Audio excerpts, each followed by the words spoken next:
फजर की सुन्नतों के बाद कर लेना है। फ़र्ज़ पढ़ने से पहले इस अमल को करना है।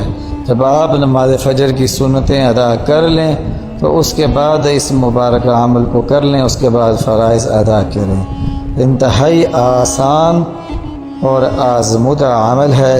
सिलसिला क़ादिरिया का ये बताया हुआ अमल है। सिलसिला क़ादिरिया के बहुत सारे बुज़ुर्गान दीन इस अमल की तलक़ीन व ताकीद करते हैं, तो आप भी इस अमल से फ़ायदा हासिल कर लें।